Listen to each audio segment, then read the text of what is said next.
Oh, hello there. It's me, Margaret, sitting here in my quiet little kitchen in Willow Creek, a small town in Ohio where everyone knows everyone's business. I want you to hear my story, just like I'm telling it to a dear friend over a cup of tea. It's a true one, from my own life, full of heartache and surprises. But let's start at the beginning. Or rather, at the moment everything changed.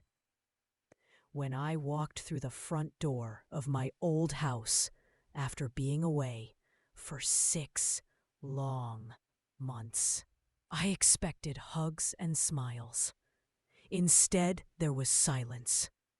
My stepfather, Harold, had passed away while I was gone, caring for my sick sister in another state. I knew that much from the phone calls. But as I set my bag down in the hallway, something caught my eye on the kitchen table. It was an envelope, yellowed with age, addressed to me in Harold's shaky handwriting. My heart skipped a beat. For Margaret, to be opened only after I'm gone, it said on the front. I sat down right there, my hands trembling, and tore it open. What I read inside, well, it shattered everything I thought I knew about my family. But wait, there's more to this. Keep listening, because this letter held a secret that turned my world upside down. You see, I grew up in this very house, a cozy 2-story place with a wraparound porch and a garden full of roses that my mother planted. Willow Creek is the kind of town where kids ride bikes down Main Street and folks wave from their porches. My real father died when I was just 5, in a car accident on his way home from work. It was sudden, and it left my mother, Ellen, broken. She was a kind woman, with soft brown hair and a laugh that could light up a room. But after Dad was gone, that laugh faded. She worked as a teacher at the local school, trying to keep us afloat. Then, when I was 8, Harold came into our lives. He was a widower himself, a quiet man who owned the hardware store in town. He had no children of his own, and he courted my mother with gentle patience. They married a year later, in a simple ceremony at the town church. I remember wearing a pink dress and feeling a mix of hope and fear. Harold was good to us at first. He fixed things around the house, taught me how to ride a bike, and even helped with my homework. "You're my girl now," he'd say, with a wink. But as the years went on, things shifted. He became more distant, especially after my mother got sick. My mother was diagnosed with cancer when I was 15. It was slow and painful, eating away at her strength. Harold took care of her, but I saw the strain in his eyes. I helped as much as I could, skipping school sometimes to sit by her bed. She passed away when I was 17, leaving just me and Harold. That's when the real changes started. He drank more, stayed out late, and the house felt empty. I finished high school and got a job at the diner, saving money to maybe go to college one day. But life had other plans. I met Tom when I was 19. He was a truck driver, passing through town, with a kind smile and stories from the road. We fell in love quick, got married, and had our son, Billy, a year later. Harold didn't approve at first. "He's not from here," he'd grumble. But he came around, especially when Billy was born. For a while, things were okay. Tom and I bought a small house down the street, and I'd visit Harold often, bringing meals and checking on him. But then, 6 months ago, my sister Anna called from California. She was my mother's sister, actually my aunt, but we were close, like sisters. She had fallen ill with a bad heart condition and needed help. "Margaret, I hate to ask, but can you come?" she said, her voice weak. I didn't hesitate. Tom understood, and Billy, now grown with his own family, encouraged me. So I packed my bags and flew out west, leaving my home behind. Those months were hard, nursing Anna back to health, but we made it through. She got better, and I finally came home. Walking into that house, though, it felt different. The air was stale, and dust covered the shelves. Harold had died 2 months into my absence from a sudden stroke. Billy handled the funeral, but I couldn't make it back in time. I felt guilty about that. And now, this letter. I unfolded the paper inside, my eyes scanning the words. Harold's writing was neat at first, then shaky toward the end. "Dear Margaret," it began. "If you're reading this, I'm gone. There's something I've kept from you all these years. It's about your mother and me." My breath caught. What could it be? I read on, but the words blurred with my tears. He wrote about a secret from the past, something that changed everything. But I'll tell you more about that soon. First, let me take you back further to build the picture.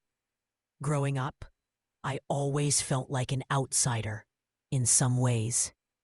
My real father's pictures were tucked away in a drawer, and Harold never mentioned him. Mom would sometimes whisper stories about Dad, how he loved fishing and made the best pancakes. But Harold, he was practical. He provided, but affection was rare. I remember one Christmas when I was 10. I asked for a doll, but he got me a set of tools instead. "Useful things," he said. I smiled and thanked him. But inside, I wished for something softer. As I got older, the tensions grew. When Mom got sick, Harold withdrew. I'd hear them arguing in low voices at night. "You promised," Mom would say. "It's for her." I never knew what they meant. After she died, Harold changed the locks on the house and told me to move out soon. "You're almost an adult," he said. It hurt, but I did. Tom and I built our life, and Harold became a distant figure, visiting for holidays, but never staying long. Billy grew up idolizing his grandpa at first. Harold taught him to fix cars in the garage. But as Billy got married to Sarah, things soured. Sarah didn't like Harold's gruff ways. "He's too controlling," she'd say. And Harold didn't hide his dislike for her. "She's not good enough for our boy," he'd mutter to me.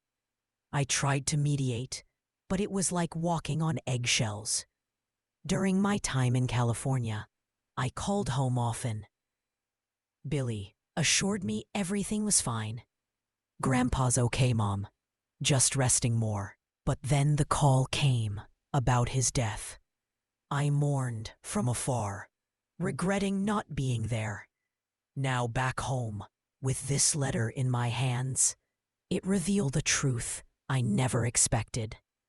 Harold wrote that he wasn't my stepfather by choice alone. Your mother and I, we had an affair before your father died. My world spun. An affair? That couldn't be. Dad's accident? Was it really an accident? The letter hinted at more. There's proof in the attic, he wrote. Look for the box with your mother's name. My hands shook as I set the letter down. What proof?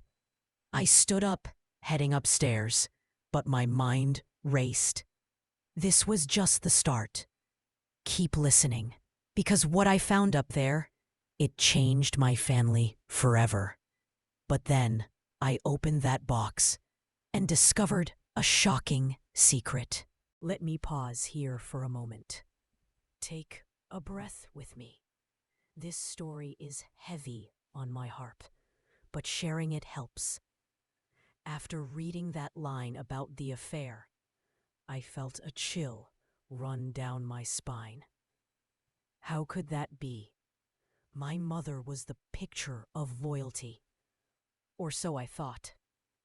I climbed the creaky stairs to the attic, dust motes dancing in the faint light from the small window. The attic was full of old boxes, forgotten furniture, and memories. I searched for hours, moving things aside, until I found it. A wooden box with Ellen carved on the lid. Inside were letters, photos, and documents. One photo showed Mom and Harold, young and smiling, arms around each other. It was dated before Dad's death. My stomach twisted. Then a letter from Mom to Harold. I can't leave him yet, but I love you. Tears fell as I read. This was real, but there was more. A police report from Dad's accident. It mentioned brake failure, but no foul play. Or was there? Harold's letter said, I fixed the car that day. It was an accident, but guilt has eaten me alive. Guilt? Did he cause it? I sat on the attic floor, sobbing quietly. All these years, I called him stepfather, but now doubt crept in. Was he responsible for Dad's death? The thought made me ill. I needed answers, but Harold was gone. Who could I turn to? I called Billy that night. Son, I found something, I said, my voice steady but soft, about Grandpa and Grandma. He sounded tired. Mom, not now. Sarah's pregnant, and things are busy. I understood, but it hurt. Little did I know, Billy had secrets too. The next day, I went through more papers. There was a will, Harold's will, leaving everything to me. But wait, Billy had said the house was sold. To pay debts, he told me on the phone. Was that true? I felt a pang of betrayal. My own son? As I dug deeper, I found bank statements. Money missing. Harold's savings gone. Where? This was building to something big. But let's not rush. Let me tell you about my life with Tom, to give you the full picture. Tom and I had a good marriage. Mostly. He was on the road a lot, but when home, he was loving. Billy was our joy, a rambunctious boy with Tom's eyes. We had picnics by the lake, family dinners. Harold joined sometimes, but always on the edge. After Tom died 5 years ago from heart trouble, it was just me, Billy, and Sarah. Sarah was sweet at first, but after marriage, she changed, wanted more space, less family time. Billy needs to focus on us, she'd say. I backed off, but it stung. Now, with this letter, old wounds opened. I decided to confront Billy. But first, I needed proof. I hired a lawyer, Mr. Jenkins from town. Let's look into the will, he said. As we talked, he frowned. There's something odd here. What was it? I'll tell you soon. Days passed, and I felt alone in that big house. Memories flooded back. Mom's voice singing lullabies, Dad's hugs. And Harold, was he a monster or just a man in love? One evening, Sarah showed up unannounced.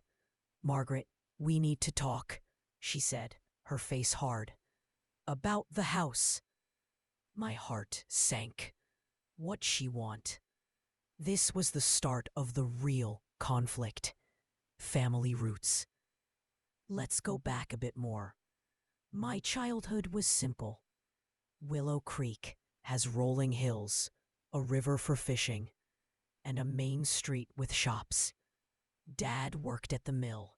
Mom taught kindergarten. After he died, life got harder. Mom cried at night, and I comforted her. Then Harold appeared, fixing our leaky roof one day as a favor. He and Mom talked for hours. Soon, they were inseparable. Their wedding was small. I stood beside Mom, holding flowers. Harold knelt to my level. I'll take care of you both, he promised. For a while, he did. We had family trips to the lake, where he'd teach me to swim. But as Mom's health failed, the warmth faded. Mom's cancer came slow. First, tiredness, then pain. I watched her waste away. Harold nursed her, but I saw resentment. Why us? He'd whisper. After she died, he shut down. I moved out soon after. Meeting Tom was a bright spot. He stopped at the diner for coffee, and we chatted. You're the prettiest smile in town, he said. We dated, married in the same church. Billy arrived, a bundle of joy. Harold held him once, tears in his eyes. Like your dad, he said. But which dad? Years flew. Billy grew, played baseball, went to college on scholarship. He met Sarah there, a city girl from Cleveland. They married young, had a daughter, little Emma. I adored her, babysitting often. But Sarah pulled away. We need our own traditions, she said. When Anna called, I went. California was sunny, but I missed home. Anna recovered, and I returned. Now, this letter. After finding the box, I spent nights reading. Letters between Mom and Harold, passionate and secret. Dad suspected, one letter said. He confronted me. Harold wrote, the accident happened a week later. Was it murder? No evidence, but doubt lingered. The will left the house to me, but Billy handled everything. Mom, trust me, he said. Mr. Jenkins called. The house isn't sold, but there's a lien. A lien? From loans Billy took? My son? Sarah's visit was tense. Billy thinks you should sell, she said. For Emma's future. I smiled calmly. It's my home. She left angry. That night, I found another letter in the box, from Dad to Mom. I know about him, but I love you. My heart broke. Forgiveness or tragedy? The next day, Billy came. Mom, what's this about a letter? Word got out. We sat at the table. Grandpa wasn't who we thought, I said softly. He looked shocked. What do you mean? I showed him. His face paled, but then he said, "There's more you don't know." What more? Keep listening. Then Billy revealed a secret of his own, something that broke my heart. I took a deep breath, looking at my son. Billy was 30 now, with Tom's build and my eyes. "Mom, Grandpa told me things before he died," he said, "about the will."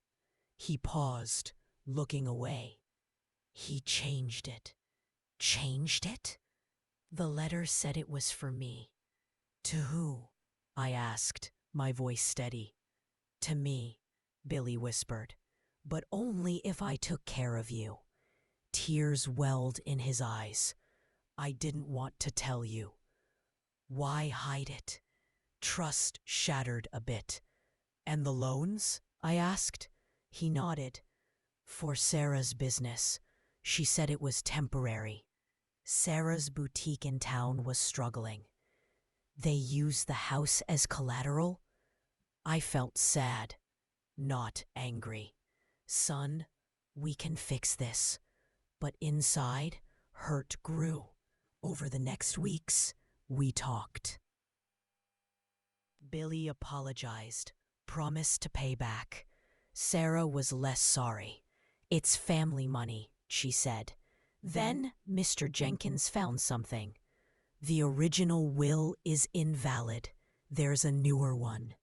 Newer? From when? It was dated just before Harold's death, leaving everything to Billy, but with conditions, and a note. "Tell Margaret the truth." The truth about what? The affair was part, but more. I searched the attic again, found a diary, Mom's diary. Entries about love for Harold, guilt over Dad. "The accident was my fault," she wrote. "How?" "She argued with Dad that night. He left upset, driving fast.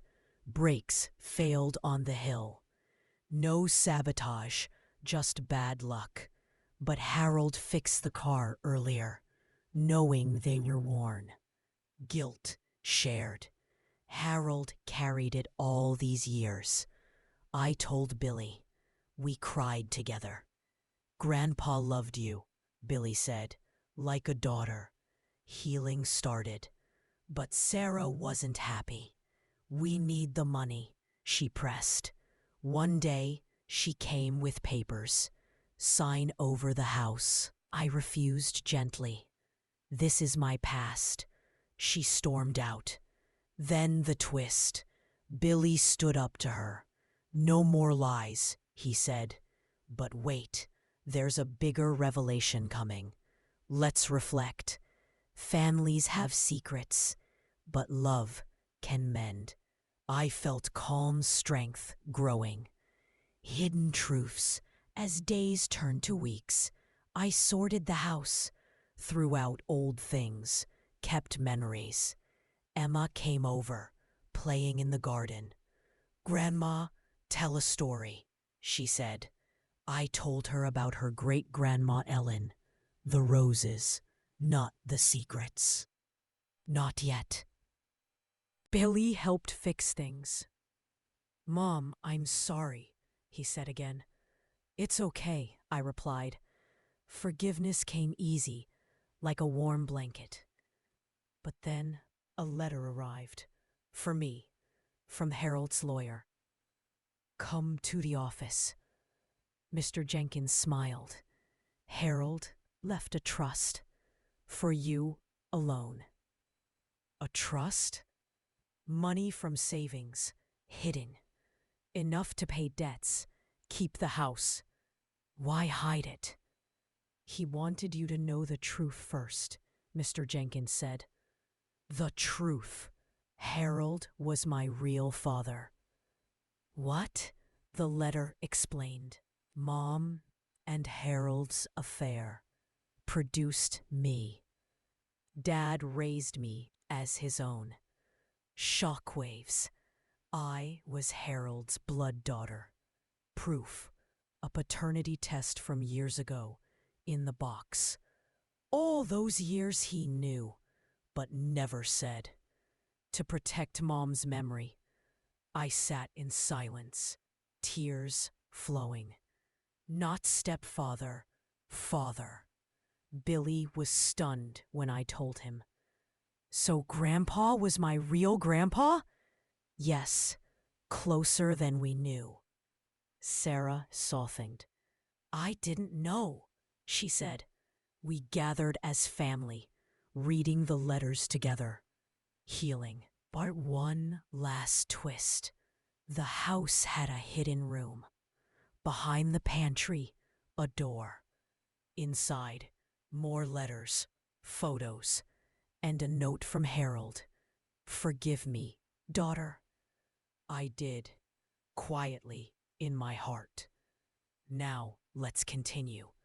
With this new truth, I felt a mix of joy and sadness. Harold was my father. All those distant moments made sense. He was afraid I'd reject him if I knew. I wished I could tell him it's okay, but life moves on. Billy and I grew closer. He helped with the garden, planting new roses. For Grandma Ellen, he said. Emma picked flowers, her laughter filling the air. Sarah came around more, bringing dinners. Let's start fresh, she said. I nodded, hugging her. But small tensions lingered. The trust money paid the liens, but Sarah eyed it. For Emma's college, she hinted. I smiled. It's for the family. But inside, I watched. One evening, Billy confessed. Sarah pushed me to change the will. Said Grandpa was old, confused. Change it? Did you? I asked softly. No, Mom, but I let her talk to the lawyer. Regret in his voice. Mr. Jenkins confirmed. She tried, but Harold was sharp. Relief washed over me, but trust thinned. Then a neighbor, Mrs. Thompson, stopped by. Heard about the letter, she said. Small town talk. What letter? I asked. The one Harold wrote, about the past. How did she know? Turned out Sarah mentioned it at the boutique. Just chatting, she said later. I felt exposed. Please keep it private, I asked. She agreed, but her eyes shifted. Days later, the phone rang. An old friend of Mom's, Aunt Clara, from next town.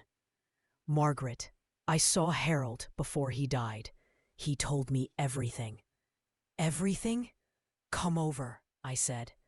Aunt Clara arrived, gray hair and kind eyes. Your mom loved Harold first. Met him before your dad. They dated young, but Mom chose Dad for stability. Harold married another, but she died young. Then the affair rekindled. The accident was tragic. No one's fault, she said, but Harold blamed himself for the argument. Comforting words. I thanked her. But then she added, Harold had another child, a son, from his first marriage. A brother? The letter didn't mention. He gave him up for adoption long ago. Shock again. Family bigger than I knew. I searched records, found a name. James, living in Chicago. Should I contact him? Uncertainty gnawed. Billy supported. Your brother, Mom. Our uncle. Sarah hesitated. Might complicate things. Why? Inheritance? I wrote a letter to James. Waited. Weeks passed. No reply. Then a knock. A man, 50s, looking like Harold. I'm James, he said. My half-brother. We hugged, tears flowing. He knew about me. Harold told him years ago. Dad wanted us to meet after he's gone, James said. Dad. Hearing that warmed me. We talked hours. His life adopted by a good family, but always wondering. He had kids too. More family. But Sarah was uneasy. Strangers claiming money. She whispered to Billy. I overheard. Hurt, but calm. James stayed a week. Shared stories. Dad loved you most, he said. As he left, he gave me a photo. Harold holding me as a baby. Precious. But then, the lawyer called. Someone contested the will. Who? Sarah. The lawyer said, this is impossible. What had Sarah done? Mr. Jenkins explained. Sarah filed a claim, saying Harold was coerced. Coerced? By who? By you, he said, for the trust. Outrageous. I never knew about it. Billy was furious. Sarah, why? She cried. For our future. The business is failing. Betrayal stung. My daughter-in-law against me. We met as family. This hurts, I said softly. Billy defended me. Stop this, Sarah. She withdrew the claim, apologetic. I was desperate. Forgiveness again. But walls up. James called. Heard about the drama. Need help? Brotherly support. Nice. Life settled. I renovated the house. Made it mine. Emma's birthday came. We celebrated. Cake and gifts. But during the party, Sarah pulled me aside. I'm sorry, really. I hugged her. Let's move on. Deep down, doubt remained. Then another letter arrived. Anonymous. The accident wasn't random. Check the brakes report again. Who sent it? Heart racing. I dug out the police file. A note. Possible tampering. Tampering? Harold? No, he said accident. Or did someone else know? I showed Mr. Jenkins. Let's investigate. He hired a private investigator, old friend. Weeks later, report. Brakes cut. Deliberate. Murder. Who? Mom? No. Then a memory. Mom's diary. I told Harold to fix the car properly. Did he not? Or did he, on purpose? Guilt in his letter made sense, but proof lacking. The investigator found a witness. Old mechanic. Harold asked about brakes that day. Seemed nervous. Suspicious, but not proof. I confronted the past in my mind. Father, why? I whispered. No answer. Billy comforted. Let it go, Mom. It's old, but closure needed. James visited again. Dad talked about it once, said it was an accident, but he felt responsible. Perhaps that's it. We buried the doubt, focused on now. Sarah's business improved with my help. From the trust alone, gratitude grew. Family dinners regular. Laughter returned. But one night, a call. The investigator found something new. What?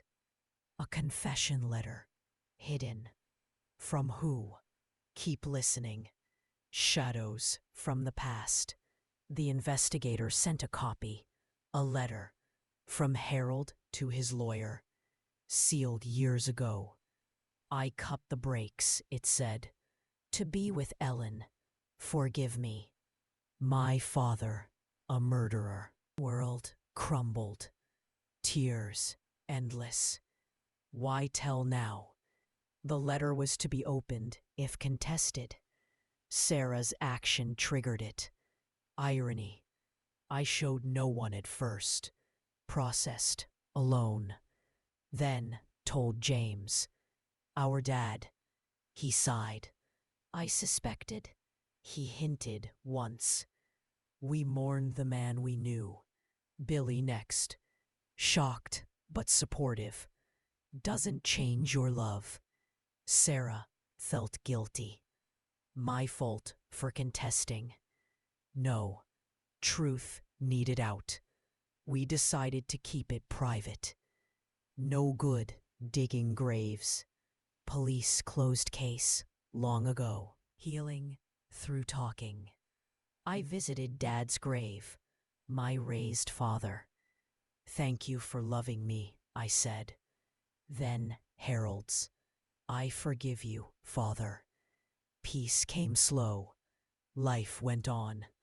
Emma started school. Billy got promoted.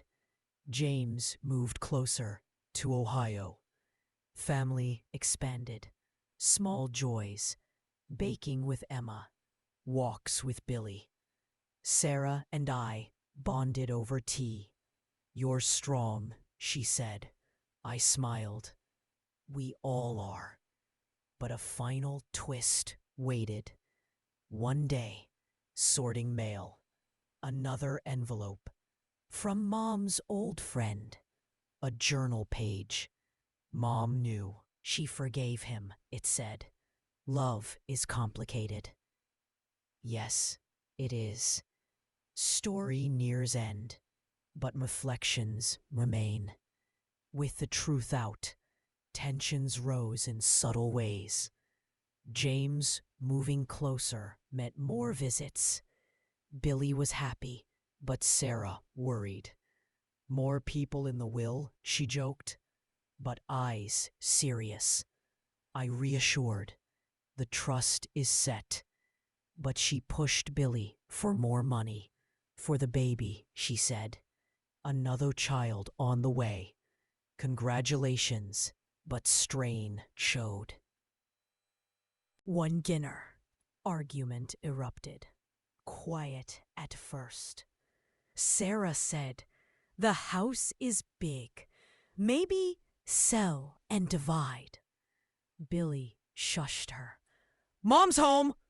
I stayed calm. It's okay to talk, but inside, hurt. James defended. Dad left it for her. Sarah snapped. Your dad? The murderer? Silence. How did she know? Billy told her, trusting. James left early. Call me, he said. That night, Billy apologized. She didn't mean it, but words lingered. Next day, Sarah came. I'm sorry. Hormones. I hugged. Understood, but trust broken. Then Emma asked, why is everyone sad? I told a simple story. Old family stuff. We love you. She smiled. Love fixes everything. Wise child. To ease, I planned a trip. To the lake, like old times. Packed picnic, drove out. Laughter, swimming, good day. But on return, house broken into. Nothing taken, but papers scattered. The letters gone. Who? Police came. Kids, probably. But I doubted. Investigator checked. Someone looking for something. The confession?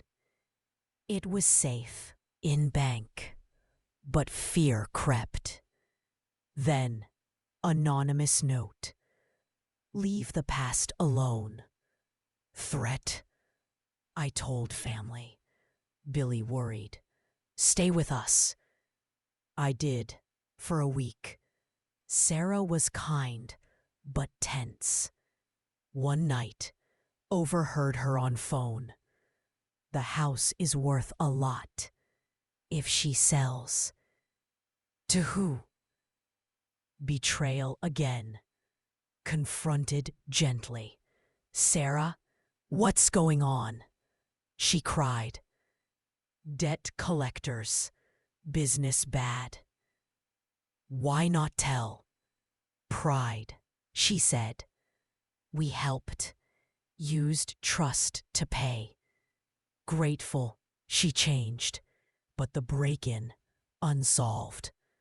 James suspected local gossip. Town knew too much. Mrs. Thompson admitted. Heard rumors.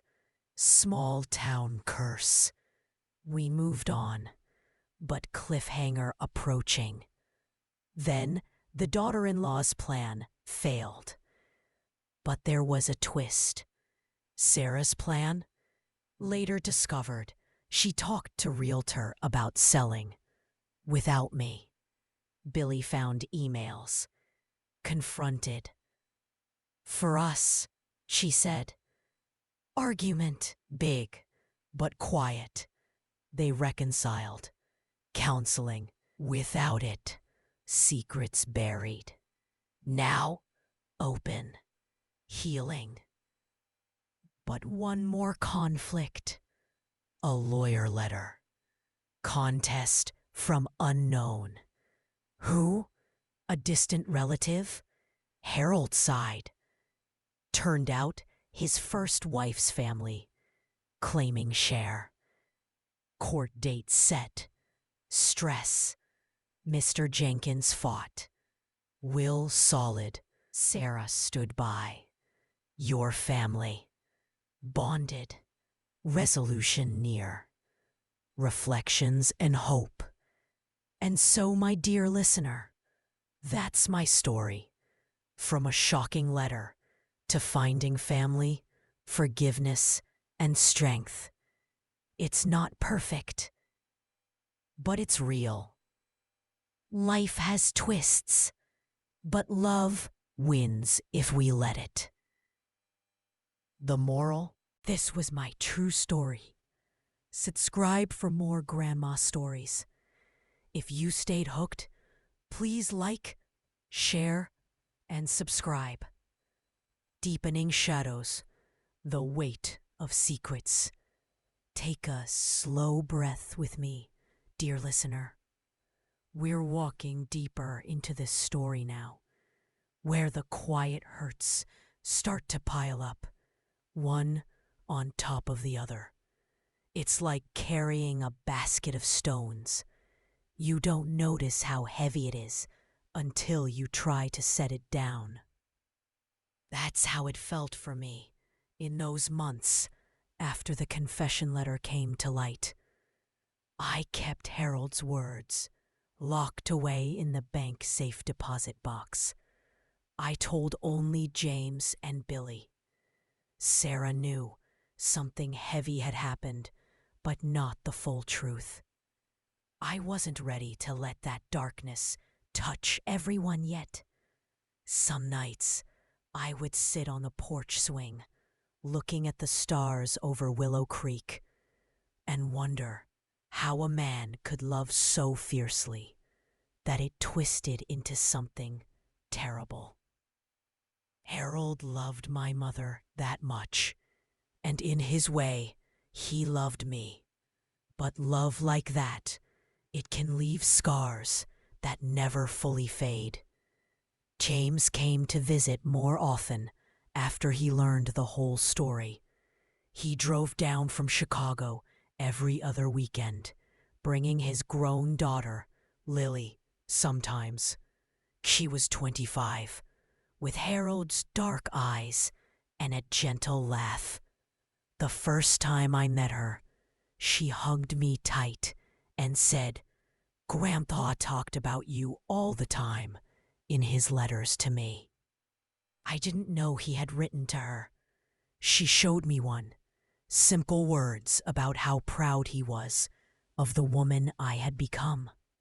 Reading it, I cried soft tears on the kitchen table while the coffee cooled. Billy was trying so hard to make things right. He fixed the loose boards on the porch, painted the fence white again, just like when I was little. "Mom, I want this place to feel like home for you," he said one afternoon, paint on his hands. I touched his cheek. "It already does, son." "Because you're here." We didn't talk much about the confession. It was like an unspoken agreement. We carried it together, but quietly. Sarah was pregnant again, about 5 months along. Her belly was rounding out, and she moved slower. Some days she was sweet, bringing over homemade soup or asking about my recipes. Other days, I caught her looking at the house with that calculating glance, like she was adding up rooms and dollars in her head. I never said anything. I just smiled and offered tea. Then came the day that started the real fracture. It was a crisp fall morning, leaves turning gold and red. I was in the garden pulling weeds when Sarah drove up alone. Emma was at school, Billy at work. She sat on the porch steps, hands on her belly, and said, "Margaret, we need to talk about the future." I wiped my hands on my apron and sat beside her. "Of course, honey. What's on your mind?" She took a breath. "The baby's coming soon. We need more space. Our house is small, and with Emma and the new one, it's tight. This place is so big. Maybe you could think about downsizing. We could all live here together, or sell and split it fair." Her words were gentle, but they landed like a soft punch to the chest. This house wasn't just walls and a roof. It was where my mother hummed in the kitchen, where my real dad, the one who raised me, carved the Thanksgiving turkey, where Harold rocked me when I had nightmares as a child.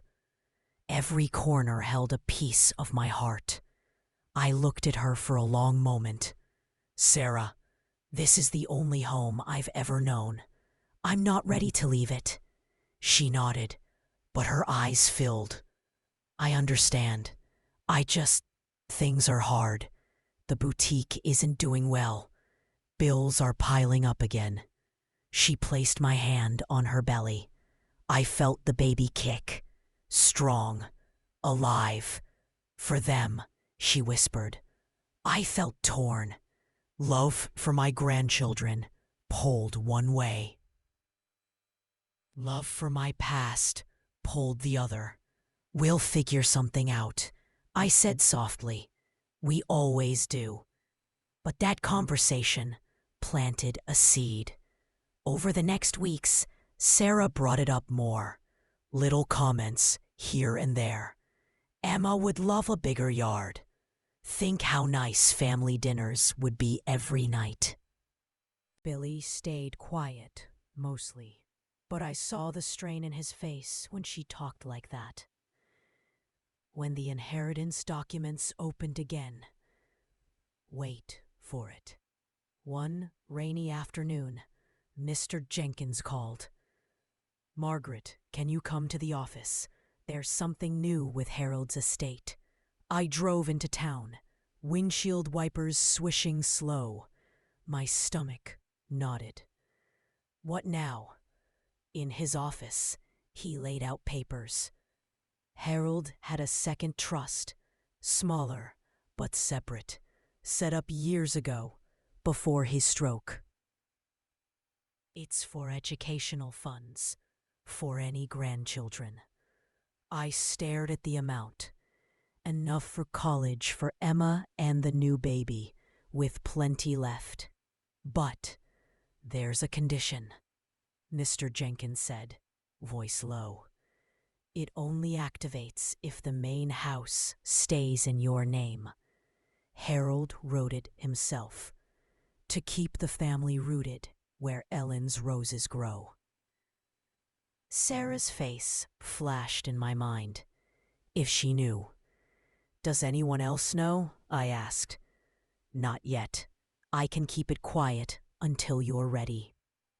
I thanked him and drove home in silence. The rain matched my mood. Heavy, steady. That evening, Billy and Sarah came for dinner. I made pot roast, Harold's favorite.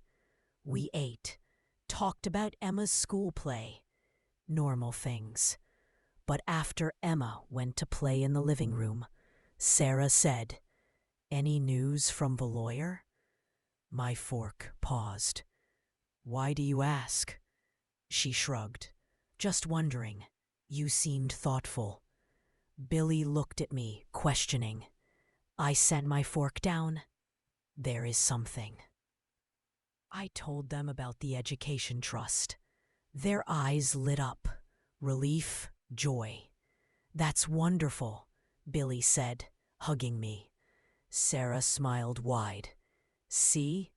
Everything works out." But later, as I washed dishes, I overheard them in the hallway. Sarah whispering, "With that money, we could pay off everything. And if she ever does sell..." Billy hushed her. "Sarah, stop. Mom heard us last time." My heart sank quiet. The seed was growing. Days turned colder. Winter whispered at the windows. James called one night. "Sis, how are you holding up?" I told him everything. The trust, Sarah's hints. He was quiet a moment. "Blood doesn't always make family loyal," he said softly. "Be careful." I knew he was right. Then came the letter. Plain envelope, no return address. Inside, typed words. "Ask your daughter-in-law about the realtor visits." My hands trembled. Realtor? I didn't confront right away. Instead, I drove past Sarah's boutique one day. Saw a man in a suit leaving, shaking her hand. I recognized him. Tom Hargrove, the real estate agent from town. That night, I sat alone, fire crackling low. Hurt settled deep, calm and sad. Billy came over the next morning, alone. "Mom, Sarah wants to apologize. She's stressed with the pregnancy." I nodded. "I know, son." He sat across from me. "Is something wrong?" I showed him the anonymous letter. His face went pale. She wouldn't. But we both knew. He left quiet. I heard them argue that night, voices carrying through thin walls when I walked past their house to drop off cookies for Emma. Soft words, but sharp. "You went behind her back," Billy said. "Just looking at options," Sarah replied. "For us." Silence after. The fracture widened. Quiet storms, winter settled in fully. Snow blanketed Willow Creek, making everything look clean and new. But inside hearts, things felt messy. Emma sensed it. She drew me a picture one day. Our family holding hands around the house, big hearts everywhere. "So no one is sad," she said. I pinned it on the fridge. "Thank you, sweetheart. This helps a lot." Sarah's due date approached. She had complications, high blood pressure. Doctor put her on bed rest. Billy was torn, running between work, home, and helping me. I brought meals, sat with her. We talked about baby names, knitting tiny blankets. One afternoon, she reached for my hand. "Margaret, I'm sorry if I've pushed too hard. I get scared sometimes. About money, about giving the kids what they deserve." Her eyes were honest. I saw the fear. "I know," I said gently. "We've all been scared."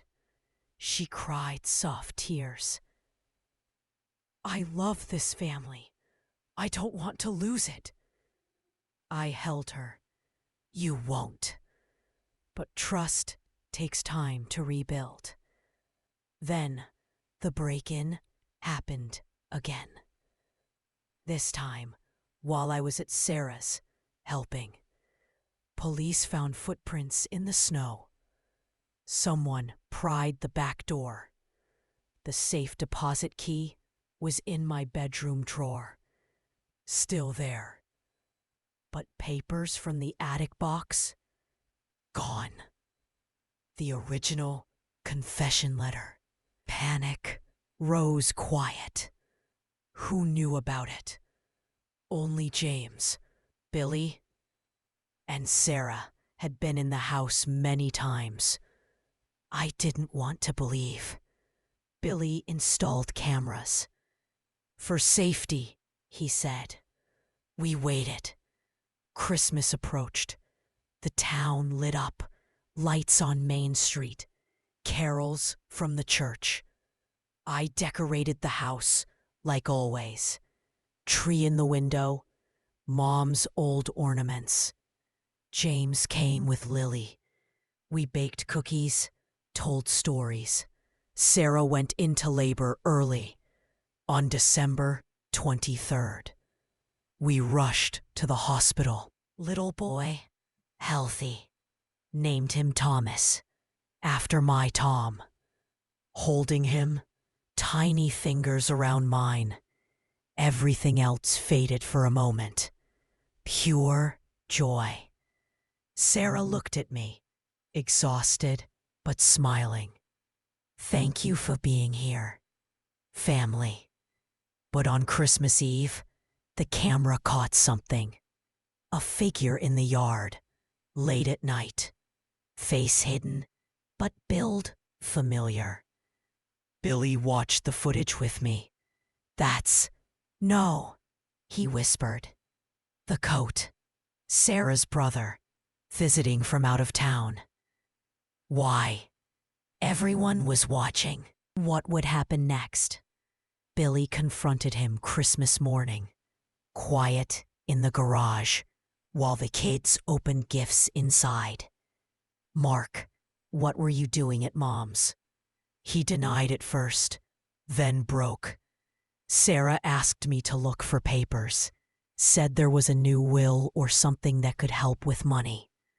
My daughter-in-law. Heart cracked open again. Billy came to me later, eyes red. "Mom, I'm so sorry." I hugged him tight. "It's not your fault." We decided, no police. Family first. But boundaries needed. Sarah cried when we talked. All of us together, baby asleep in bassinet. "I was desperate," she said. "Forgive me?" I looked at her long. "I do. But trust has to be earned back. Slow." She nodded. Healing started. Fragile. The new year came quiet. Snow melted slow. Roses waited under earth for spring.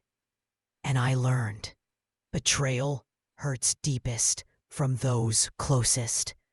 But forgiveness, it's the quiet strength that keeps a family standing. Keep listening. There's more peace coming. Cracks in the foundation. Let's sit here together for a moment. Just you and me. The house is quiet now. Only the tick of the old clock in the hallway and the soft creak of the floorboards when I shift in my chair. It's hard to talk about this next part because this is where the hurt went deepest. Not loud, not with shouting or slammed doors. It was quiet, slow, like ice forming on the river, layer by layer, until you can't see the water underneath anymore. After little Thomas was born, things felt hopeful for a while. The hospital room smelled of flowers and new life. Sarah looked tired, but peaceful, holding the baby close. Billy beamed, like the proud father he was. Emma bounced on her toes, wanting to see her new brother. James sent a big teddy bear from Chicago, and even Sarah's brother Mark texted congratulations. For a few days, the family felt whole again. But winter doesn't let go easy in Ohio. The snow kept falling, and with it, the worries crept back in. Sarah came home from the hospital, weak. The doctor said rest, no stress. So I helped every day, cooking, cleaning their house, watching Emma after school so Billy could work. I rocked Thomas to sleep in the afternoons, humming the same lullaby my mother sang to me. Those moments were sweet. His tiny hand curled around my finger, and I thought, this is why we forgive. For the children, for the next generation, to have better than we did. But money troubles don't sleep just because a baby is born. The boutique was losing customers. Online shops were taking everything. Bills stacked up on their kitchen counter. I saw them when I washed dishes. I offered help from the trust again. It's there for family, I said softly one evening. Sarah's eyes filled. We can't keep taking from you, Margaret. Billy nodded. We'll figure it out.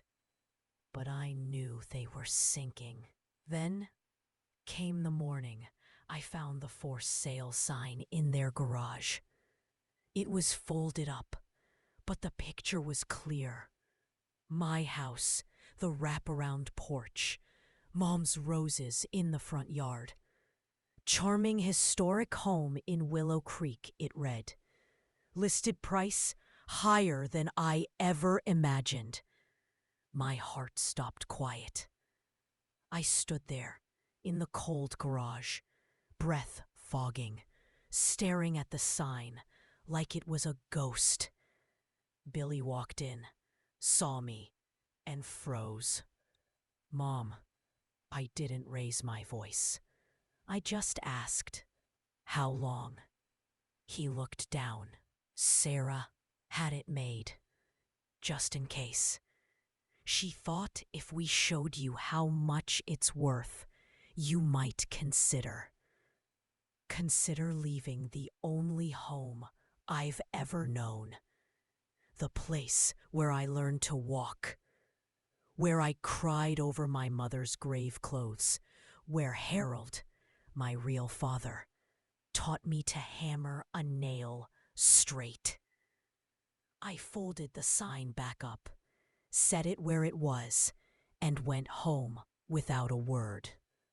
That night, I sat in the dark living room, fire low. Tears came slow, the kind that don't make noise. I wasn't angry, just sad. Deep, aching, sad. Billy came over the next day, alone. Snow on his boots. Mom, I didn't know about the sign until yesterday. I told her to get rid of it. I nodded. I believe you, son. He sat on the couch, head in hands. Sarah's scared. The bank called about the mortgage. They're talking foreclosure if we miss another payment. I reached for his hand. Why didn't you tell me? Pride. Shame. I'm supposed to take care of my family. We sat quiet. A long time. I can help, I said finally. Pay off the house. Use the trust. He looked up, eyes wet. But that's your money. Grandpa left it for you. He left it for family. And you are my family. Relief washed over his face, but then worry again. Sarah won't like taking it. She already feels like we're burdening you. I smiled soft. Then we'll call it a loan, paid back when the boutique turns around. He hugged me tight, like when he was little. I thought that might settle things, but it didn't. I was all alone. Then help arrived from the last person I expected. A week later, Sarah's brother Mark showed up at my door. It was late evening, snowing hard. He stood on the porch, hat in hand, looking ashamed. Can I come in, Margaret? I let him. Made coffee. We sat at the kitchen table. He didn't waste words. I owe you an apology for the break-in, for looking for papers. Sarah asked me to. She was desperate. I nodded slow. I know, but there's more. He pulled an envelope from his coat. Thick, official looking. She had these drawn up. Inside were legal papers. A petition to declare me incompetent, to appoint Billy as guardian of my finances because of advanced age and emotional distress. My own daughter-in-law wanted to take control of everything. Hands steady, I read every page. My name, my house, my trust. Mark couldn't meet my eyes. She said it was to protect you, that you're too soft, giving everything away. But I told her no. I won't sign as witness. I set the papers down. Calm. Always calm. Thank you for bringing these, Mark. He stood. I'm leaving town tonight. Told Sarah I'm done helping with schemes. She cried, but family shouldn't do this. He left quiet into the snow. I sat alone until dawn, papers in front of me. The hurt was heavy now. Not just sadness, betrayal. The kind that makes you question every kind word. Morning came gray. I called Mr. Jenkins, showed him everything. His face tightened. This is serious, Margaret. We can stop it easy. She hasn't filed yet, but you need to protect yourself. I nodded. Change the trust. Make it ironclad. House stays mine. Money only for grandchildren's education. Direct to accounts. He did it that day. Then I called Billy. He came over fast, Thomas in his arms, bundled against the cold. I showed him the papers. He went white, sat down hard. Mom, I didn't know. I believed him. His shock was real. She's at her mother's today, he said. Said she needed space. We talked long. He cried. I held my grandson close, breathing in that baby smell. I love her, Billy whispered. But this, I can't let this happen to you. I touched his face. You're a good man, Billy, like your father. That afternoon, help came. The doorbell rang. I opened it to find James standing there, snow on his shoulders, suitcase in hand. Got a bad feeling, he said. Drove all night. Thought you might need your brother. I fell into his arms, sobbing for the first time in years. Not quiet tears, real, shaking sobs. He held me like a big brother should, facing the storm. James stayed. He slept in the guest room, helped with chores, made me laugh with stories about his kids. Having him there felt like having a piece of Harold that was gentle and good. Billy came every day. We didn't talk about Sarah much. She stayed with her mother 2 towns over. The boutique closed its doors the next week. Sign on the window. Thank you for 8 wonderful years. Billy told me, quiet one evening. She's heartbroken about that. More than anything. I nodded. Losing a dream hurts. Spring started whispering. Snow melted. Daffodils pushed through the soil in Mom's old garden. One Sunday afternoon, Sarah came back. She stood on the porch, thinner, eyes red, alone. May I come in? I let her. We sat in the living room. James made himself scarce, taking a walk. Sarah's voice was small. I know about the papers. Mark told me he brought them to you. I waited. I was going to file them, she said, tears falling. I thought if I controlled the money, I could save us, pay debts, start over. I told myself it was for the kids, for Billy. But really, I was scared of being poor again, like when I was little. She looked at me. I'm so sorry, Margaret. I betrayed you, the person who's been nothing but kind. Her words hung in the air. I took her hand. Thank you for telling me. She cried harder. Can you ever forgive me? I thought long. Forgiveness isn't quick. It's a choice, made slow. I already have. I said soft, but trust. That takes longer. She nodded, understanding. Billy joined us later. The 3 of us talked until dark. No yelling, just truth. Painful, but needed. Sarah moved back home. They started counseling.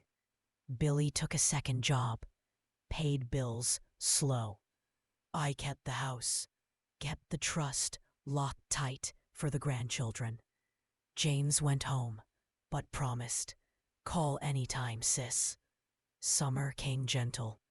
Roses bloomed red and pink, just like Mom loved. We had a family picnic in the backyard. Emma ran through the grass. Thomas took his first steps toward me, laughing. Sarah watched from the porch, eyes soft. Later, she brought me tea. Thank you for giving us another chance. I smiled. Family sticks, honey, even when it hurts. And it does hurt sometimes. Still does. But the hurt softens with time, like river stones, worn smooth. The letter from Harold started it all. Shocking, painful, full of secrets. But it also brought truth. And truth, even when it breaks you open, makes room for healing. Keep listening, dear friend. The ending is close, and it's full of quiet hope. Whispers of change. Come closer, dear friend. Pull your chair a little nearer. The light is soft in the kitchen this evening. Just the glow from the lamp over the table and the last bit of sunset through the window. I want you to feel how the air changed in those early summer days. It wasn't sudden. Nothing in this story ever was. But slowly, like the roses opening petal by petal, things started to shift. After Sarah's confession and the long talk we had that night, the house felt different, quieter, but not empty. More like the quiet after a storm when the birds start singing again. We didn't fix everything in one conversation. Hearts don't work that way. But we started. Billy and Sarah went to counseling every Thursday evening. They'd drop the children off with me, and I'd give Emma baths and read her stories while Thomas slept in the old crib that had once been Billy's. When they came back to pick the kids up, their faces looked a little less tired, a little more hopeful. Sarah would hug me longer than before, not saying much, just holding on. One warm June afternoon, Sarah came over alone while the baby napped at home with Billy. She carried a small basket of strawberries from the farmer's market. "I picked these for you," she said, setting them on the counter. "Thought we could make jam like you used to with your mom." I looked at her, surprised. I hadn't made jam in years. Too many memories. "You remember me telling that story?"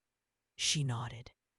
"You told it the day Thomas was born, in the hospital, about how your mom taught you when you were 10, and you burned the first batch. But she said burned edges just mean extra love went in." I smiled soft. I did say that.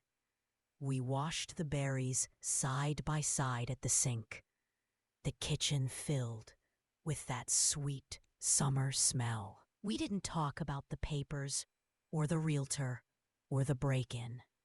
We talked about little things. How Emma wanted to learn to ride a bike without training wheels. How Thomas smiled when he heard music.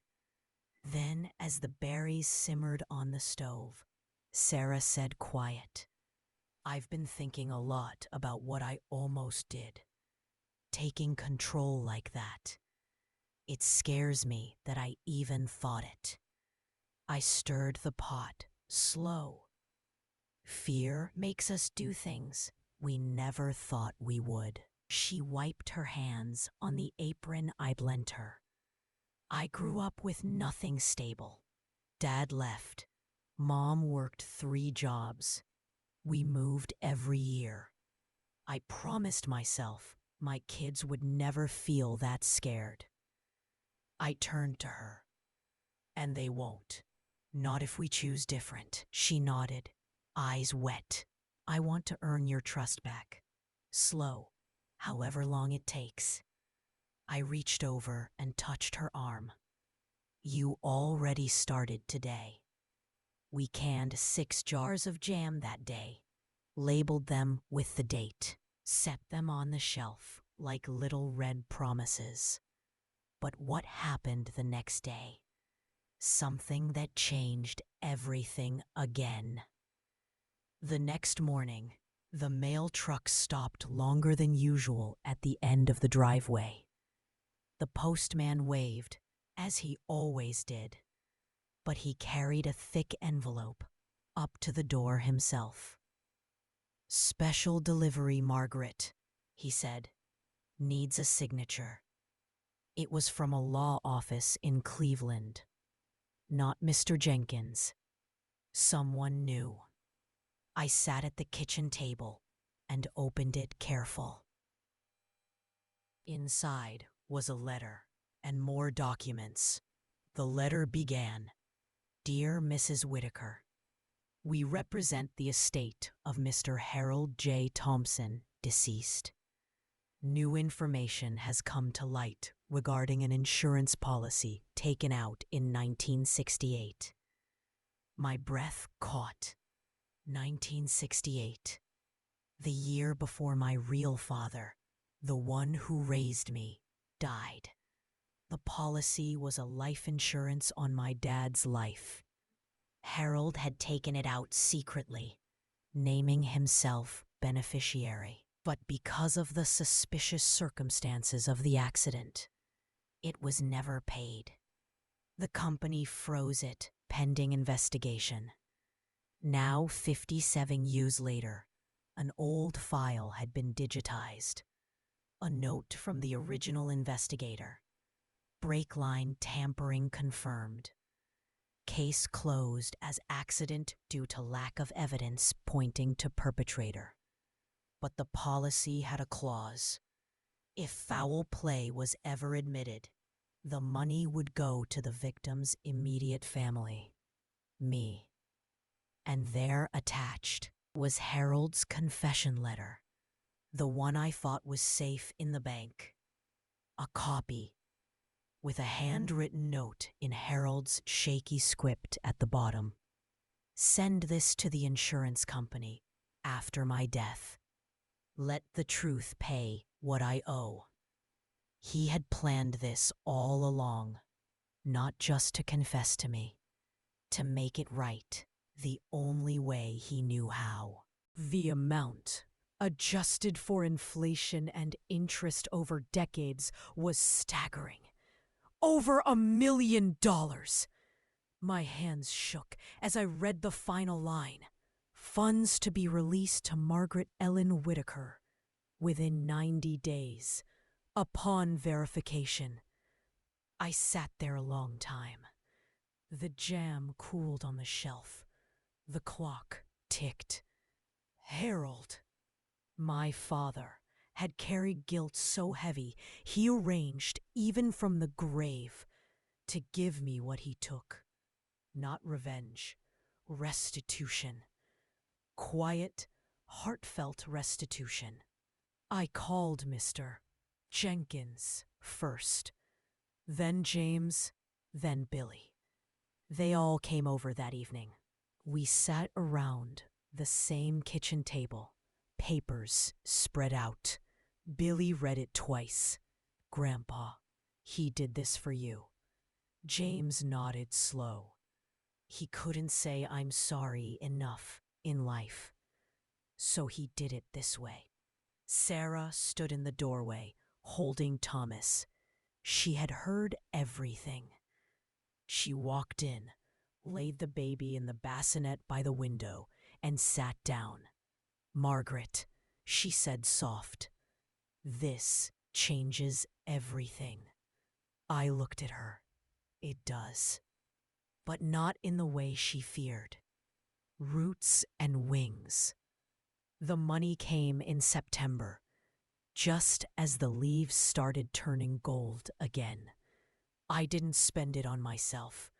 Not much, anyway. I fixed the roof proper, painted the porch swing sky blue like Mom always wanted. The rest I divided careful. First, I paid off Billy and Sarah's house completely, gave them the deed free and clear. Billy tried to protest. Mom, that's too much. I touched his cheek. It's not mine to keep alone. It's from the past, meant to heal the future. Sarah cried quiet tears. No words, just a long hug. Then I set up college funds for Emma and Thomas, and for James's grandchildren too. He smiled when I told him. Dad would like that, he said. I gave a big part to the town library. New children's wing, named after my mother Ellen, the teacher who loved books. And I started a small fund for families in Willow Creek who were struggling. Quiet help, no name on it. Sarah reopened the boutique, smaller this time. Just local handmade things, quilts, jams, candles.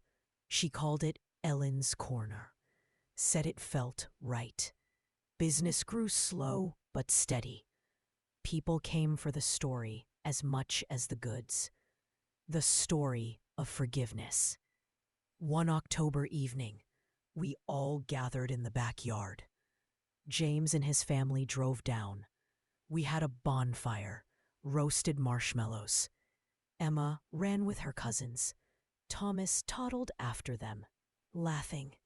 Sarah sat beside me on the old bench. I used to think security was money, she said, quiet, or a bigger house. But it's this. She looked at the children, the firelight on everyone's faces. It's choosing to stay when it's hard. I nodded. And choosing to let people stay when they hurt you. She leaned her head on my shoulder. Thank you for letting me stay. I put my arm around her. Your family, honey, always were. Later, Billy played guitar, something he hadn't done since high school. Old songs Mom loved. We all sang soft. James raised his glass of cider. To Harold, he said, complicated man, but he got it right in the end. We drank to that. The stars were bright that night. Same stars I looked at when I first read the shocking letter. Everything started with that envelope on the table. And now here we were, healed, not perfect, but whole. I kept one thing for myself from the money. A small trip, just me and Emma.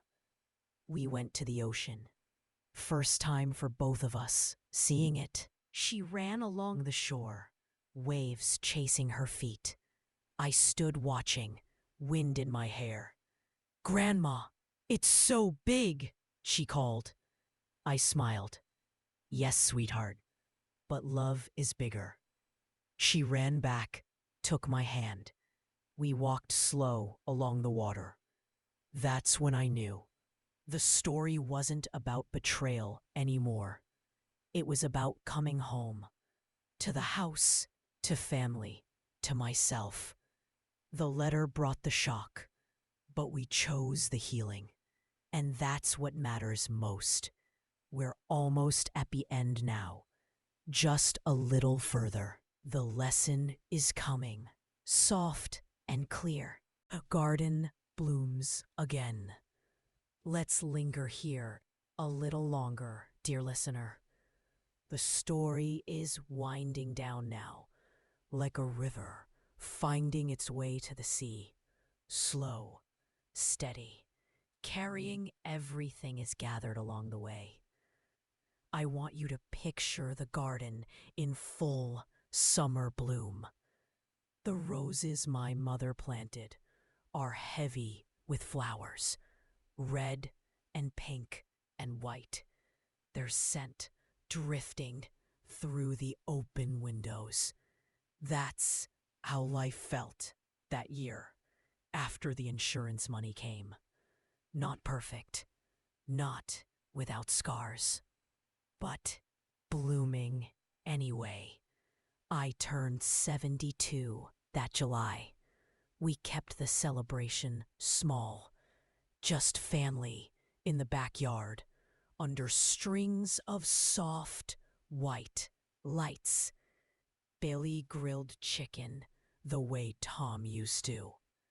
Sarah made potato salad from my mother's old recipe card, the one with the faded ink. Emma helped me blow out the candles on a simple yellow cake. Thomas clapped his chubby hands, not understanding, but happy anyway. James and Lily drove down again, bringing homemade peach ice cream from a little shop near their home.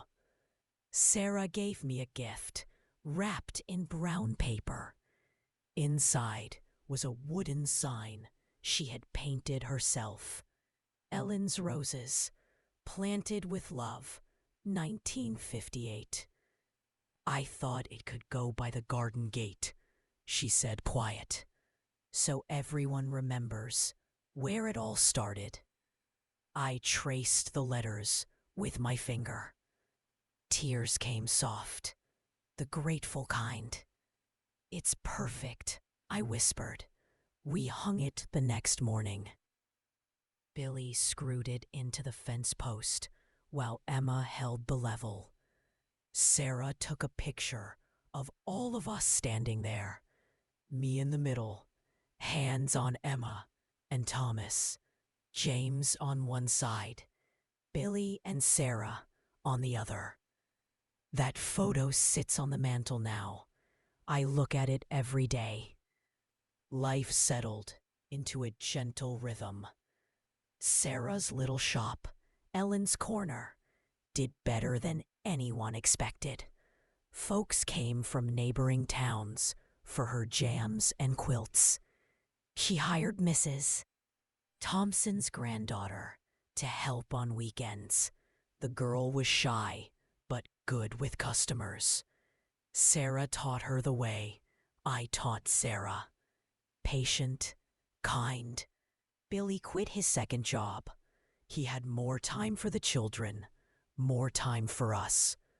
Some evenings, he'd come over and we'd sit on the porch swing, just rocking slow and talking about nothing important. The weather, how the tomatoes were coming in, how Emma lost her first tooth. One night, he said, "Mom, I used to think being a man meant providing everything, paying every bill, fixing every problem. But watching you these past years, I learned strength looks different.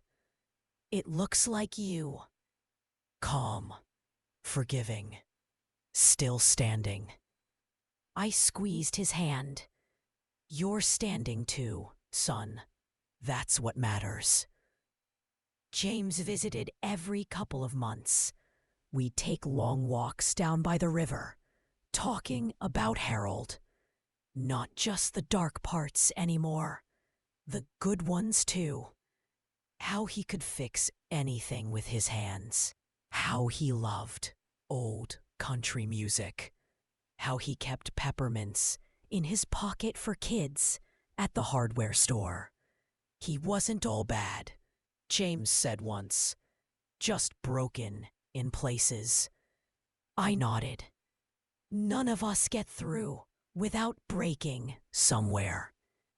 We scattered some of Harold's ashes in the rose garden that fall. Not all. Some stayed with James, but a small part under the biggest bush, the one Mom called her pride and joy. It felt right, letting the past feed the future. Letters to the future. Winter came again, soft and white. Christmas that year was the warmest I could remember. Not the weather, but the feeling in the house. We decorated early. Emma and I strung popcorn on the tree, while Thomas watched from his playpen, eyes wide at the lights.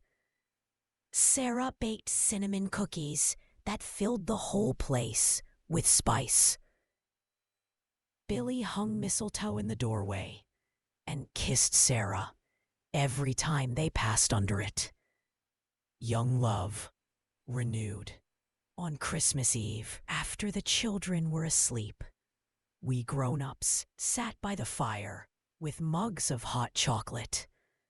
Sarah pulled out a box. "I have something for everyone." Inside were envelopes, one for each of us, handwritten. She handed me mine first. "Open them when you're ready. No rush." Later, alone in my room, I opened it. "Dear Margaret, I used to think I married into this family, but you taught me family isn't something you marry into. It's something you choose every single day. Thank you for choosing me, even when I didn't deserve it. I promise to keep choosing you back, to listen better, to trust more, to love louder. You are the heart of this home, always will be. With all my love, Sarah. Tears fell quiet onto the paper. I folded it careful and slipped it into the drawer with Harold's original letter. 2 letters now, one that broke my heart, one that helped mend it. Billy's letter to me was shorter in his simple way. Mom, I'm proud to be your son. Thank you for showing me what grace looks like. Love you forever. Billy James wrote about finding a sister late in life and how grateful he was for every shared cup of coffee. I wrote letters too. That night, while the house slept, I sat at the kitchen table and wrote one for each of them. Words I wanted them to have long after I'm gone.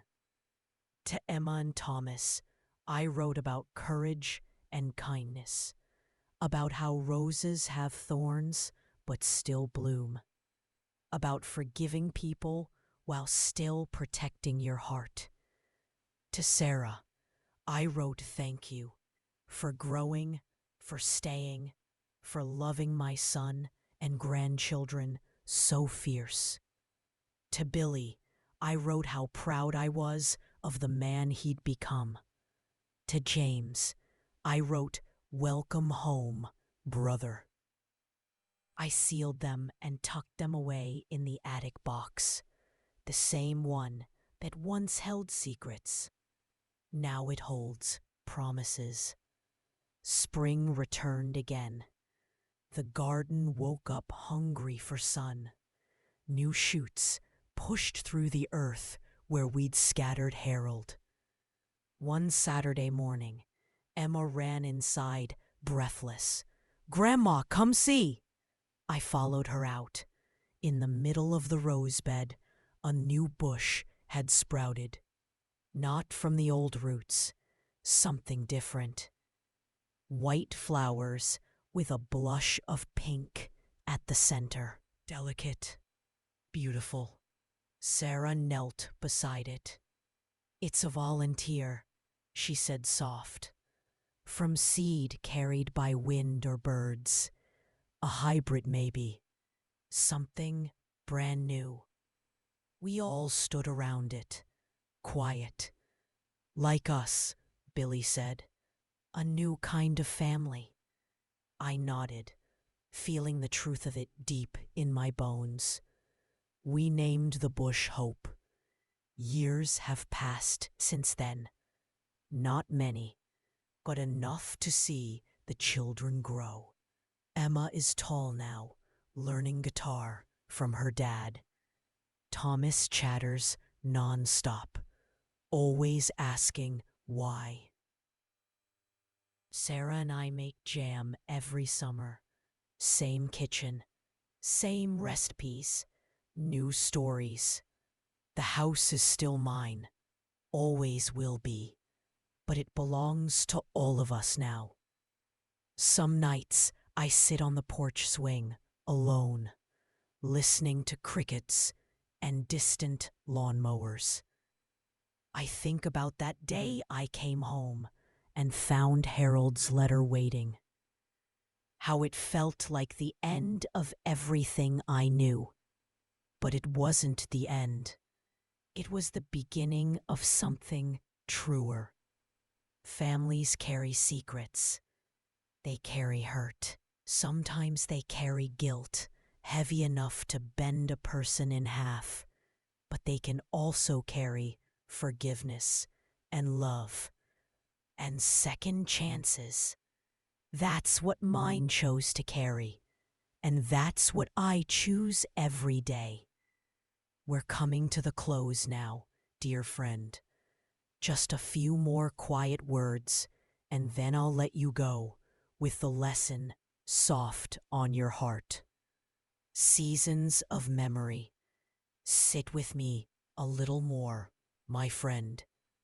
The evenings are getting longer now, the kind where the sun hangs low and paints everything golden before it slips away. I like to think that's how memories work too. They linger soft at the edges, warming you even as the day cools. Time kept moving gentle after that Christmas of letters. The children grew like weeds in the garden. Emma started school full-time, backpack bigger than she was, full of crayons and dreams. Thomas learned words fast. Grandma was one of his first, and every time he said it, my heart swelled quiet. Sarah and I became true friends, not just family by marriage, but the kind who share coffee on the porch and finish each other's sentences.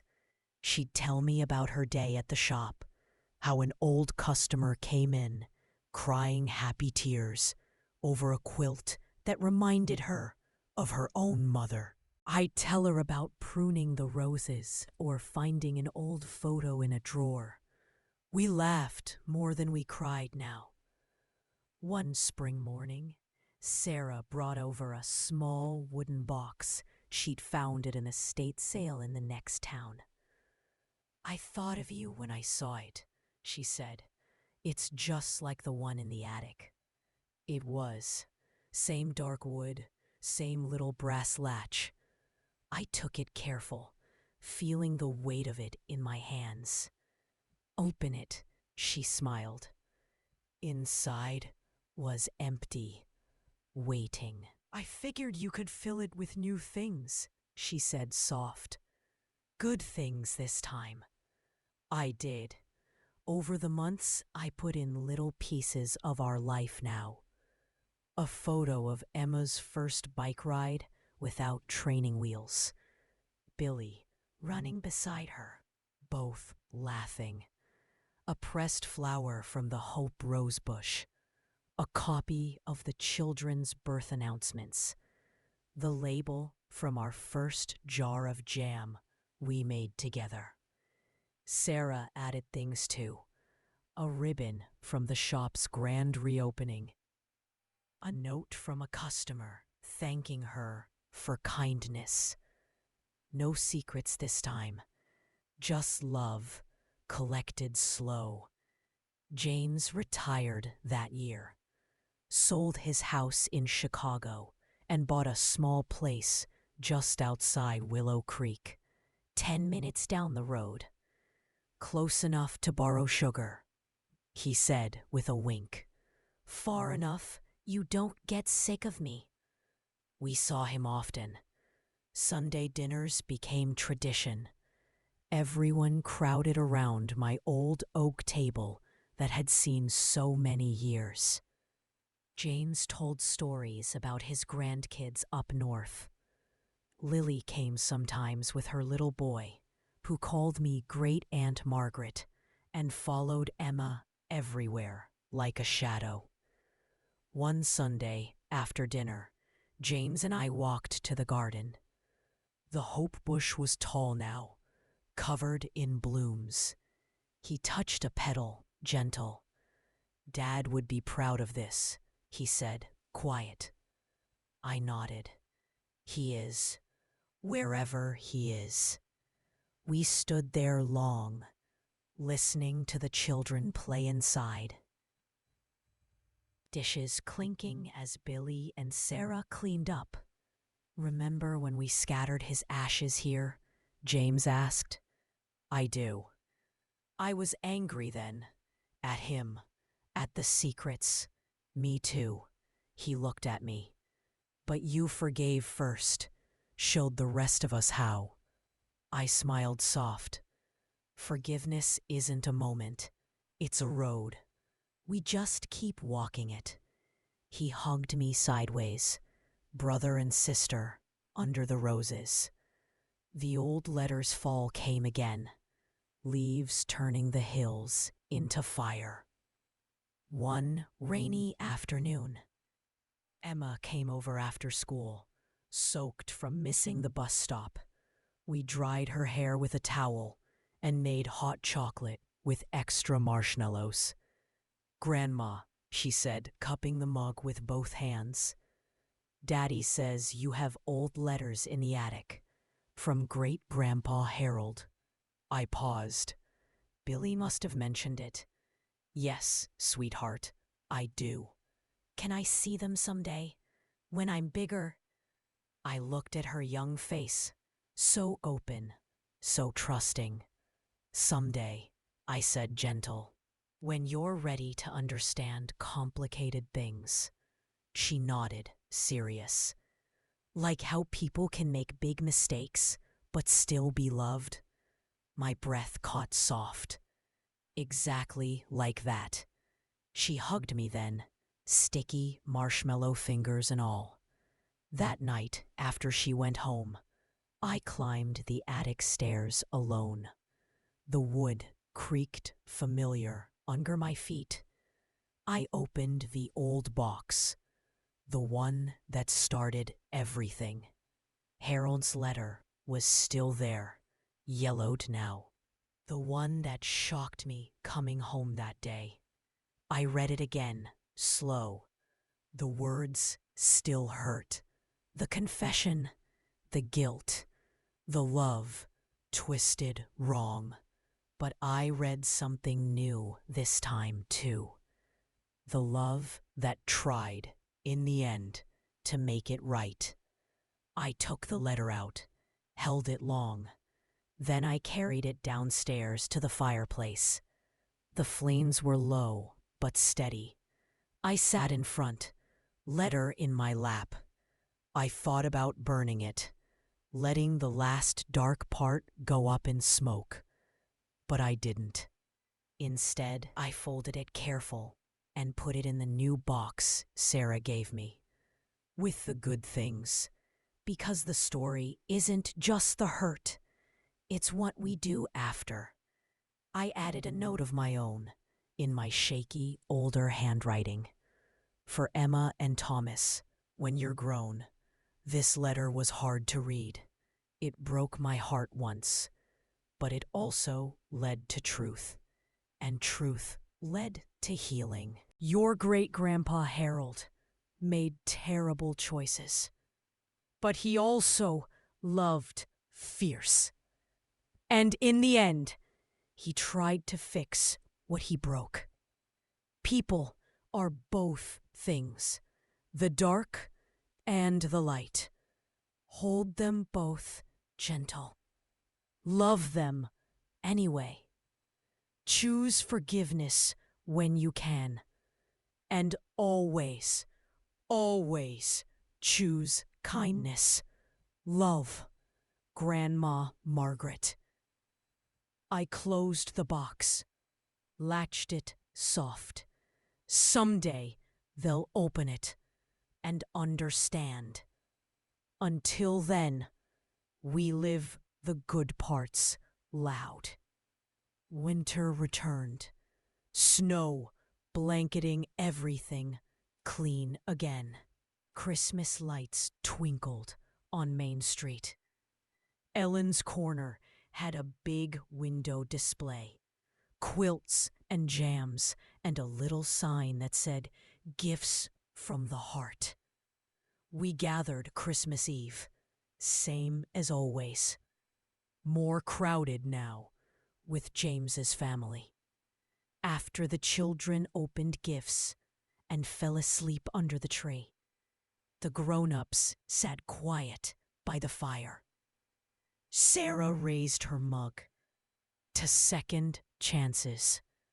We all drank to that. Billy put his arm around her. James smiled at me across the room. I looked around at all of them. My son, my daughter-in-law who chose to grow, my brother found late, my grandchildren dreaming sweet under twinkling lights. The house felt full, not just of people, of peace. The shocking letter brought pain, but we turned it into something beautiful. That's the real story. We're almost done now. Just a couple more quiet reflections, and then the lesson I hope stays with you. The weight of years. Let's stay right here, dear one. The fire is low now. Just glowing embers, casting soft shadows on the walls. Outside, the wind moves through the trees, gentle, like a sigh. These are the chapters I tell slowest, because they carry the weight of years. The kind that settle on your shoulders, quiet, until one day you notice how much you've carried. Time didn't stop for us in Willow Creek. It never does. The children grew taller. Emma turned 13, all long legs and curious questions. She started helping Sarah at the shop on Saturdays, wrapping gifts with careful hands and chatting with customers like she'd been doing it forever. Thomas was 8 now, missing front teeth, always covered in dirt from playing baseball in the empty lot down the street. Billy coached his team, voice patient on the field, just like his father's once was. Sarah's hair had a few silver strands she didn't bother hiding. She said they were earned. The shop thrived steady. People came not just for the quilts and jams, but for the feeling they got there. Warm. Welcome. Like coming home. James and I grew older together, the way real siblings do. His steps slowed a bit. Mine too. Roses in summer, wood smoke in winter. I made small changes over the years. New curtains in the kitchen, yellow like sunshine. A fresh coat of paint on the front door, soft green. But the heart stayed the same. One autumn day, Emma came over after school with a school project in her backpack. "Grandma, we're supposed to interview someone who's lived a long time. About their life, the good and the hard parts." I smiled soft. I think I qualify. We sat at the kitchen table with her notebook open. She asked questions, careful, like she already knew some answers might hurt. "What's the hardest thing that ever happened to you?" I thought long. The letter, the confession, the betrayal from someone I loved, like a daughter. But I said gentle. Losing people I loved, and learning that even good people can hurt you deep. She wrote it down slow. "What's the best thing?" I looked out the window at the garden. Leaves turning red, choosing to love them anyway, and being loved back when I didn't always deserve it. She nodded serious, like she understood more than a 13-year-old should. I touched her hand. "Every day brings what it brings, sweetheart." That letter hurt, but it also brought truth, and truth brought us closer. Your mom and dad, Uncle James, all of us. I wouldn't trade this family for an easier story. She hugged me tight then. I felt her growing up in my arms. A quiet winter. Winter came early that year. Snow deep by Thanksgiving. The town looked like a postcard. Lights twinkling, smoke curling from chimneys. James got sick that December. Not sudden. Slow. Doctor said heart, like so many in our family. He moved in with me for a while, so I could help. His room became the guest room again, filled with his books and old photos. We spent evenings by the fire, talking low. "Never thought I'd end my days in the house Dad built," he said one night, voice soft. I smiled. He'd like that. He looked at me long. "You turned his mistakes into something beautiful, Margaret. This home, this family. I'm proud to call you sister." Tears came quiet. "I'm proud too." He passed in February, peaceful in his sleep. I found him in the morning, face calm, like he'd just closed his eyes for a nap. The funeral was small, family only. We buried him next to Harold in the town cemetery, under a big oak. I placed a white rose from the hope bush on his grave. Sarah held my hand tight. Billy stood strong for all of us. Emma read a poem she wrote. Thomas laid a baseball on the casket. "So you can play in heaven, Uncle James." We mourned quiet, the way our family does. Spring came slow that year, but it came. The hope bush bloomed anyway, stronger than ever. Life moved on, gentle. We gathered more often. Sunday dinners louder with stories about James. Laughter mixed with tears. Sarah and I planted new roses together. One for James, deep red. We called it Brother's Memory. Emma started high school. Thomas played Little League. Billy and Sarah celebrated 20 years married with a quiet dinner. Just them and me watching the kids so they could have a night alone. I turned 80 that summer. Didn't feel like celebrating big, but they surprised me anyway. Whole family in the backyard, lights in the trees, cake with too many candles. Sarah gave a little speech, voice steady. "Margaret isn't just my mother-in-law. She's the woman who taught me what family really means. Who showed me grace when I needed it most. Who loved me through my worst. We're all here, whole and happy, because of her quiet strength." Everyone raised glasses, even Thomas with his juice. I cried soft, happy tears. Later, Emma played a song on her guitar, one she wrote, about roots and roses and forgiveness.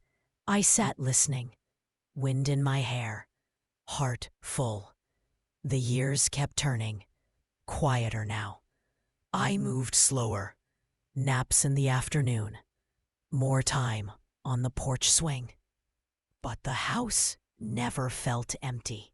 Someone always stopping by. Coffee with Sarah, stories with the grandchildren, Billy fixing something that creaked. One evening, as the sun set gold over the garden, I sat alone with my thoughts. I thought about that day I came home and found the letter waiting, how it felt like everything was ending. But it wasn't.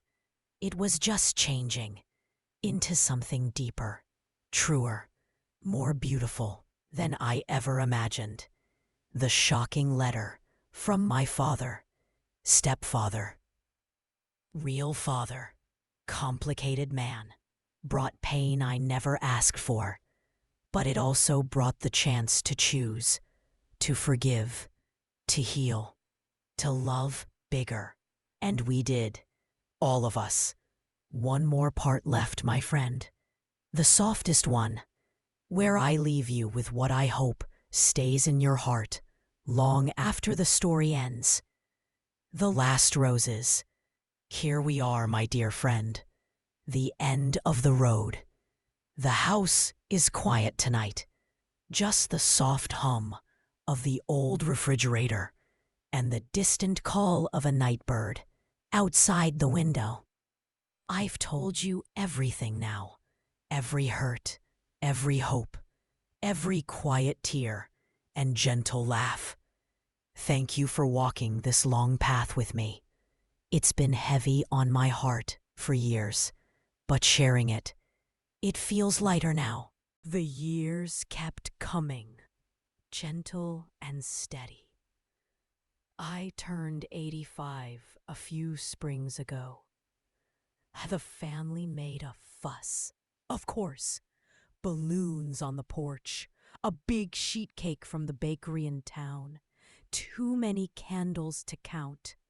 Emma, 16 now, beautiful and kind, played her guitar and sang the song she wrote just for me.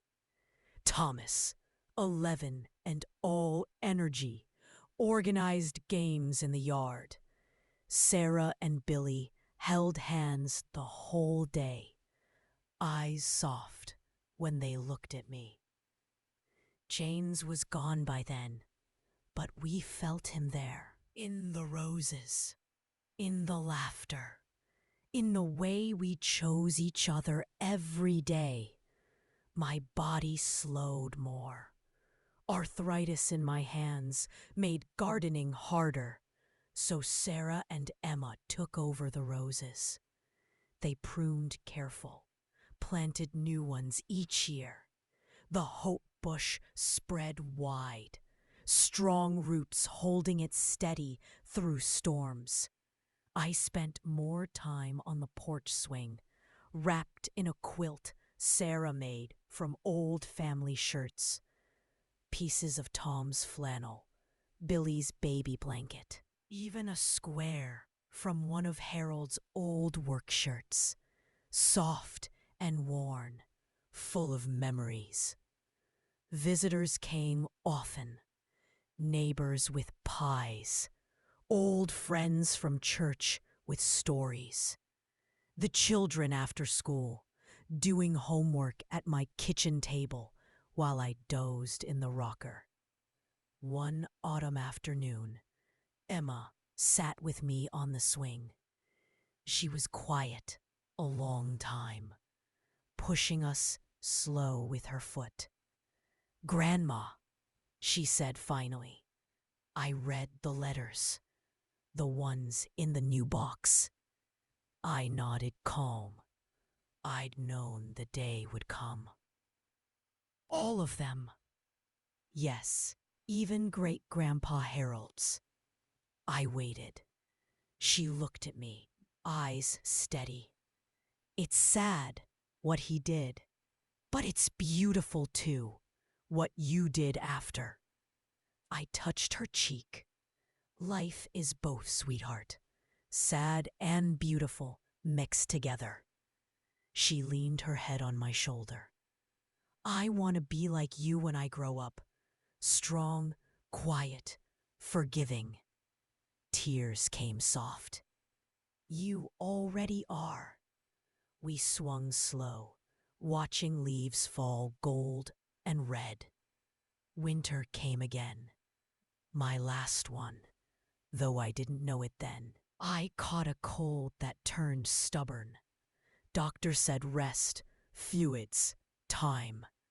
But time was running shorter. The family gathered close. Billy slept on the couch. Sarah brought soup every day. Emma read to me from the porch when weather allowed. Thomas held my hand and told me about his baseball games, every detail. I wasn't afraid, just tired, ready for rest. One evening, snow starting soft outside the window, they all sat around my bed. The room smelled of roses.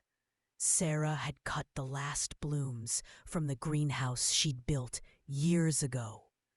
I looked at each face. My son, my daughter-in-law, who became my friend, my grandchildren, the light of my days. I love you all, I said quiet, voice weak but sure. They cried soft, held my hands. Billy whispered, "We love you, Mom, so much." Sarah kissed my forehead. "Thank you for everything." Emma sang the lullaby I'd sung to her my mother's lullaby. Thomas laid his head on my arm. I closed my eyes, feeling peace deep as the river. The letter started it all. That shocking envelope waiting on the table when I came home after months away. It broke my heart open. But hearts that break open make room for more love. And that's what we filled it with. More love. They buried me in the town cemetery, next to James and Harold, under the big oak. Sarah placed a bouquet from the hope bush on my grave. White petals with that soft pink center. The house stayed in the family. Billy and Sarah moved in, keeping it warm. Emma got my old room. Thomas took the one with the window over the garden. They left my porch swing just as it was. Quilt folded neat on the seat.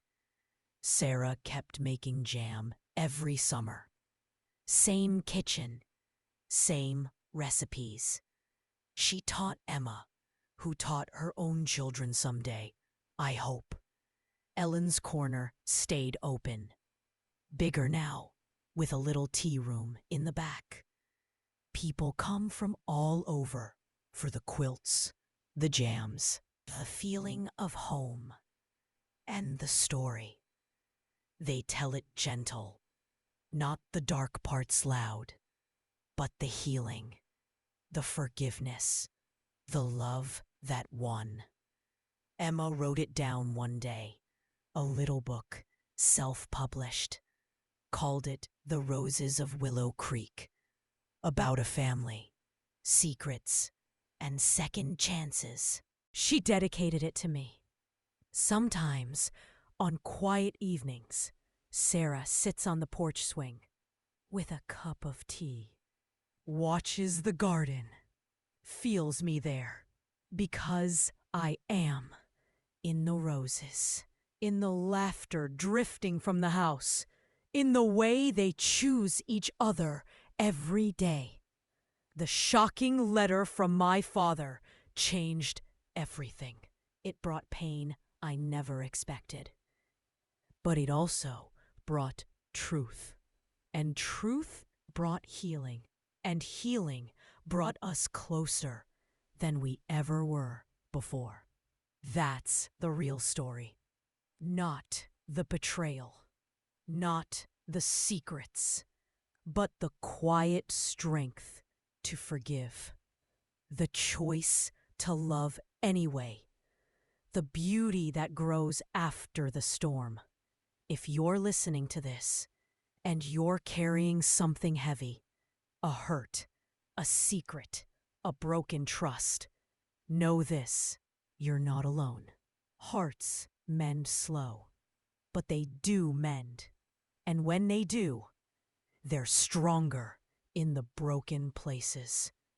Like roses after pruning, they bloom fuller, brighter, more beautiful than before. Thank you for listening to my story. This was my true story, from the bottom of my heart. If it touched you, if you stayed with me to the end, please like, share, and subscribe for more grandma stories. We all have stories worth telling and worth hearing. Good night, dear friend. Sleep soft. And remember, love always wins if we let it.